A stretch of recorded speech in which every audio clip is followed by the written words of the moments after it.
Now, when we turn to what is happening in the international market, we always have to start with what is happening in the U.S. and what shifts are occurring. So one of the things that we've been talking about is that demand for or exports from the U.S. was going to increase a bit. And that's really after the Saudi Arabia increased OSPs. It was going to increase the demand for oil coming from the U.S., coming from Europe, and coming from West Africa. And we're already starting to see that play out. Asia has opted not to take excess capacity from the Middle East, and we're actually seeing that in floating storage. And as we've been saying, floating storage is going to be very important, especially in the Middle East, to see how much are they going to maybe soften some of their stance as that storage accelerates. So those are some of the things that we expect to see.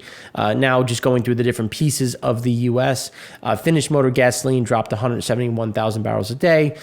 Something a little bit more than what we were expecting. We thought it was going to follow the 5-year average a bit closer. Instead, we had another drop. Distillate fell 445,000 barrels a day. That was the drop that we were expecting. And again, trying to start remaining at a fairly depressed number just because there's a lot of demand in the U.S. There's a lot of availability in the U.S., so that is keeping things fairly stable. Propane, LPG had a drop of 44,000 barrels a day. That's 283,000 below the 5-year average. That is going to remain a bit of a headwind, especially because some of that demand has dwindled due to the issues in the Panama Canal, which is pushing clients and potential customers into the Middle East. Now, on the crude oil export side, we had a big increase of 1.375 million. That brings us from 2.27 to 3.645. Again, that huge increase, it still keeps us right at our average that we've been talking about, at that 2.8. 2.27 was way too low. 3.6 is too high. Again, it's going to be between that 2.8, 2.9 million barrels a day on the export front. Now, as we've been talking about, so the spread between WTI and Dubai has tightened. It's right now just about $2.73. And you're seeing that it's getting much closer where now it makes a bit more sense to buy WTI. And when you look at what is happening in Pad 3, again, trying to balance out that level of storage, well, it's in this case, it'll make sense to export a bit more into the market to try to protect some of this, and again, keep things fairly moving and keep those levels a bit lower. Brent, something similar. You can see that things are and this is helping some of that North Sea crude move, some of those numbers starting to shift, and some of those cargoes coming out of floating storage and into the market. And I think there's the China just purchased a crude that they haven't in several years. Again, things that are just, starting to incentivize some of these moves, especially given what the pricing looks like coming out of the Middle East. Now, when we look at gasoline exports, we were expecting things to be right at the 5-year average. Instead, we had this huge drop-off, which just means that, a lot of timing in that. We expected to just have that increase and come back to the 5-year average. When we look at distillate, we were expecting, a drop-off. We thought it was going to stay within the bottom of that cloud. Instead, it dropped right through it. But still stay between that 700 and 1,000 as we go through the end of the year. The ethane exports, again, elevated, lumpy, but still making new record highs on a seasonally adjusted level. And we expect this to remain strong into year end. Now, when we look at crude exports, again, had a big spike back up, but we expected to sit just below that 3 million and average that out as we go through the end of the year, which is where we look at that 2.8 to 2.9. So even after that, we had that big drop, then we had that big increase. So now when we look at this, we think things are going to stay right at this 2.8 to 2.9 million barrel a day throughput. Propane, another step down. This will get a makeup number and just come back to the 5-year average, but we're seeing some of these individuals avoid, especially coming from China, India. You're starting to see them buy a bit more from the Middle East and avoiding some of our products due to the problems in the Panama Canal. So now when we look at GENSCAPE in Europe is showing a bigger increase. We expect it to just continue to grind higher. Again, as we're talking about, there's a lot of timing delays in this in terms of what's offshore into onshore, and this will just grind back up and come back within the bottom of that cloud. And this is where we're seeing some of these builds. So as we talked last week, we had an increase in gasoline storage of 220. gas oil of 112, with fuel oil a drop of 104. That's something that's going to continue to be fairly elevated on the gasoline gas oil side, but fuel oil exports will continue to move into the international market. When you look at the gas oil inventories over the last 13 years, we're going to continue to grind back up and come closer to that middle of the road. But again, it's still going to be bullish. It's still going to be in a fairly depressed level, which will keep incentivizing some of these imports coming from the international market. Gasoline had a big spike, and we do expect this to drop back down. But it's going to be managed because Omicron is impacting some movements in Europe. So you're going to see some of this remain in storage, but they're going to manage this by putting some in on the water and coming into the U.S., just given where some of the spreads are, especially in PAD 1. Now, when we look at fuel oil had a little bit of a drop, still staying near the 13-year highs, but again, still strong, still elevated. So this is going to be something to watch where we think it'll come back down, but it'll keep trending lower, but at a fairly muted pace, just given where demand is for fuel oil and how there still remains kind of a mixed bag in terms of where that demand resides.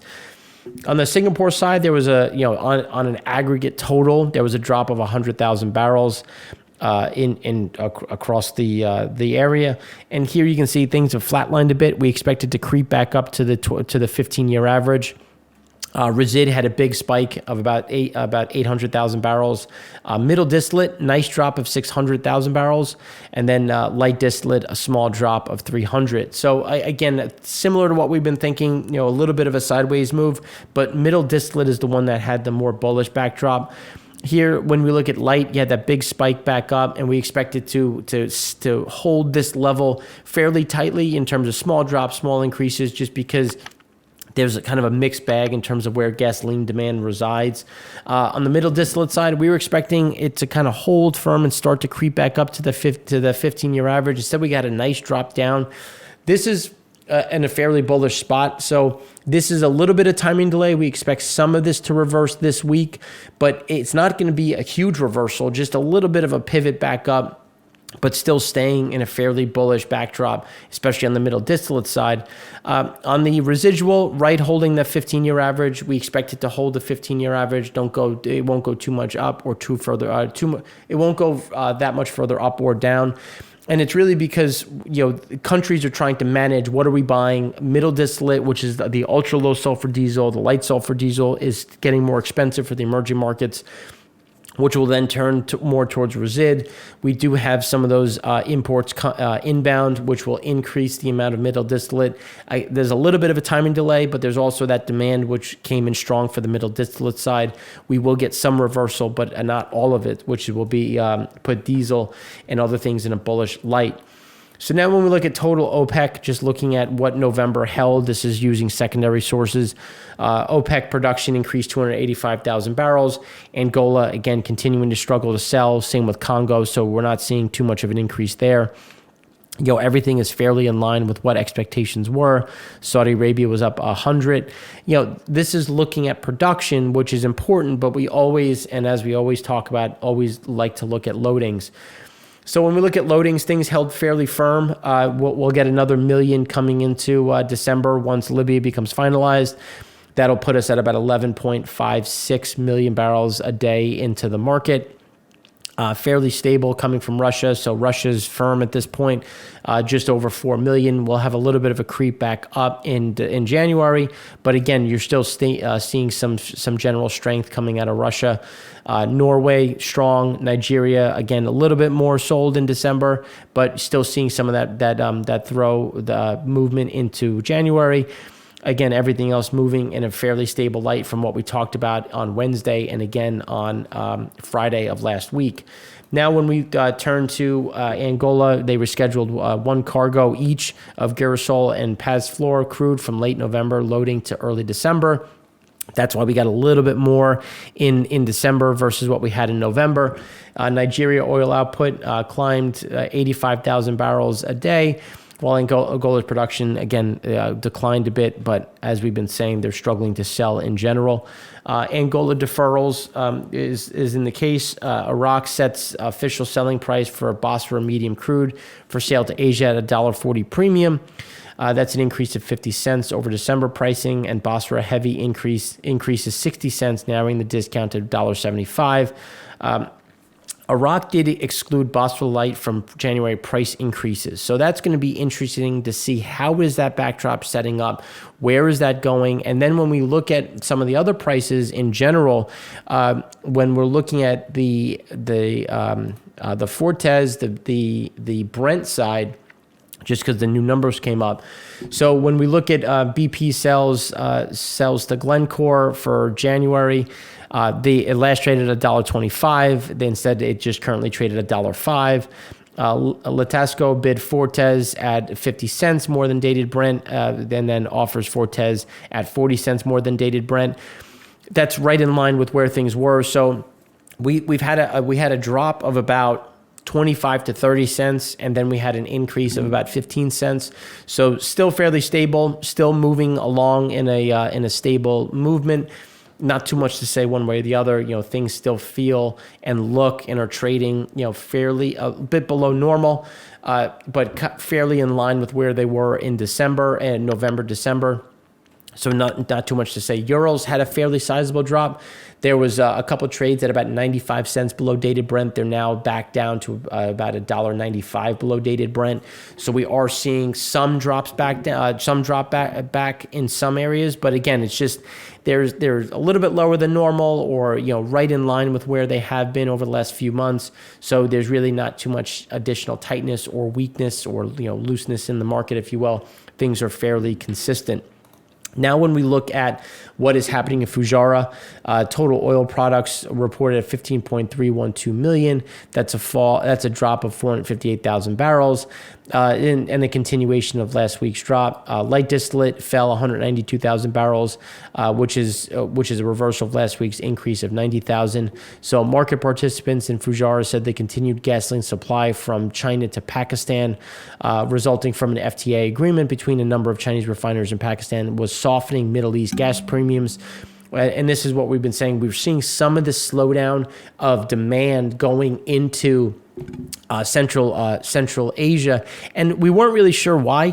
When we saw it, but there wasn't anything really clear. And now it's coming out that China had signed an agreement. And as we were saying, as Chinese storage, refined product storage has grown, they've been looking to increase exports, and they're clearly increasing the exports into Central Asia, which is going to push more light distillates into Fujairah and into Singapore on the light distillate side, which is why we do expect to see builds creep higher on the storage side.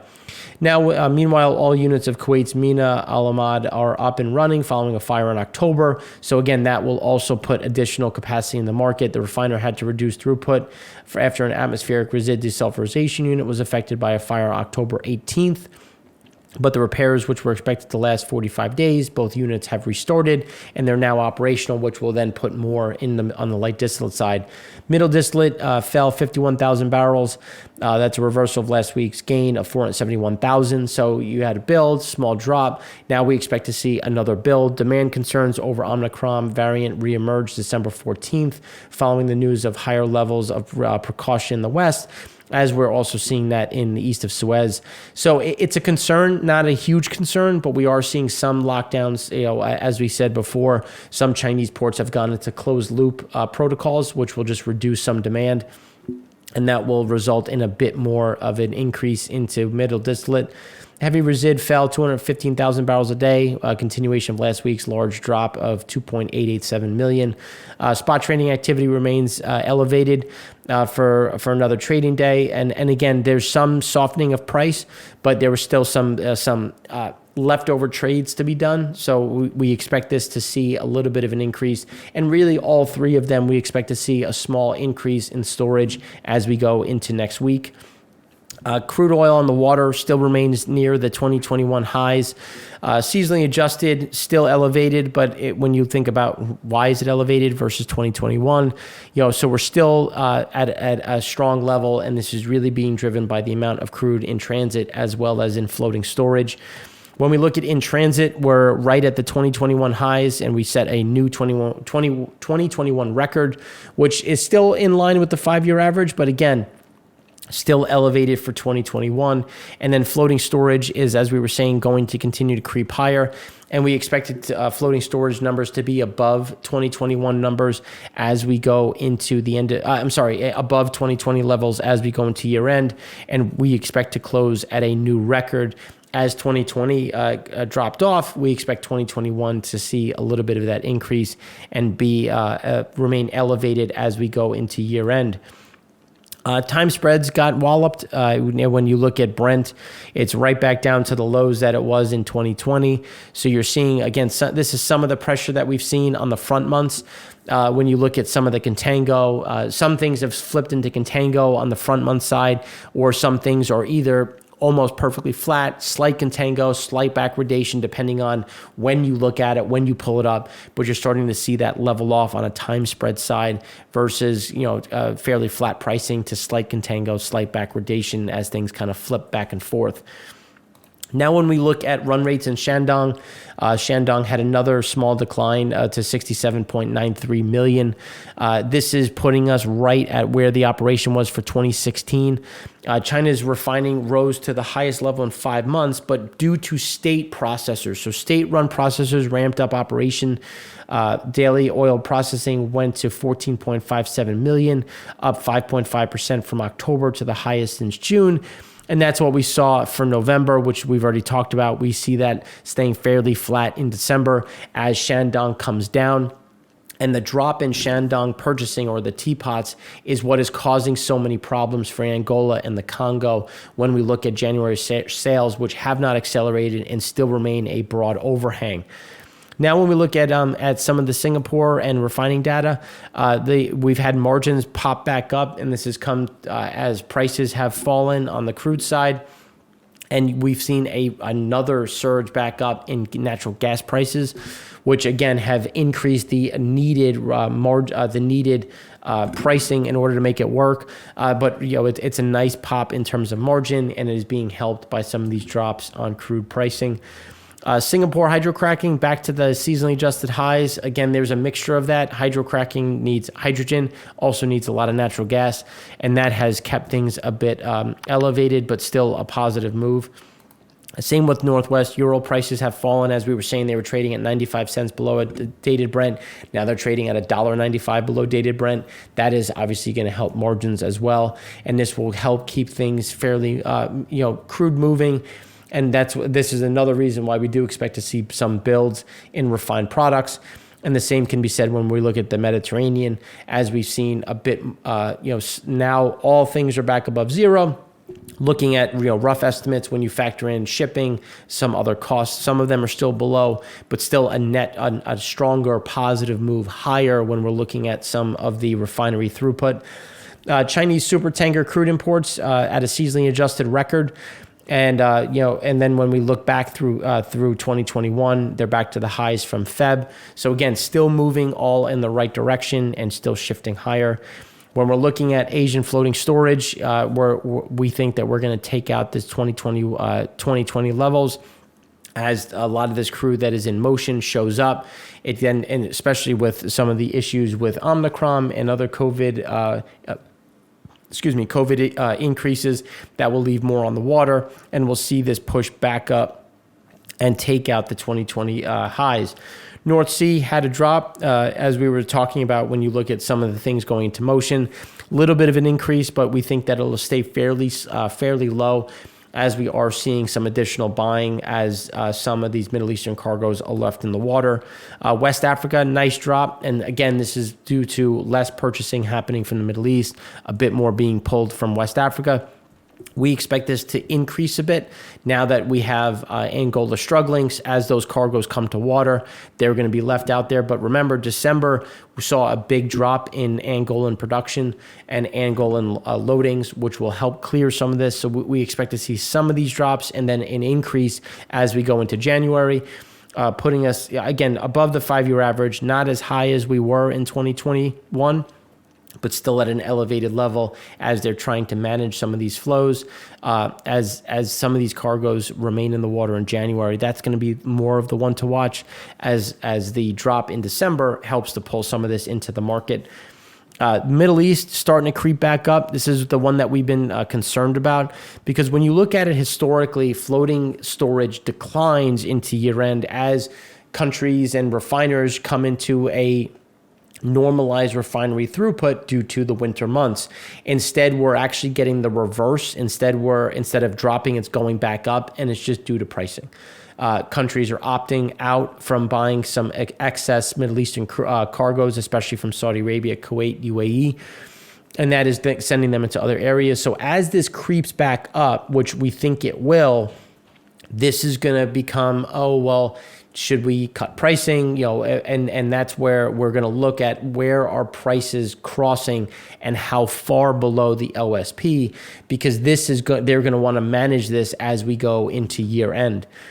Now, when we look at Europe, right around the 5-year average, we don't see this. We see a little bit of a bounce, but again, staying very close to the 5-year average. Now, when we look at Shandong or the teapot refiners, here you can see that fairly flat, nothing too crazy one way or the other in terms of crude stocks.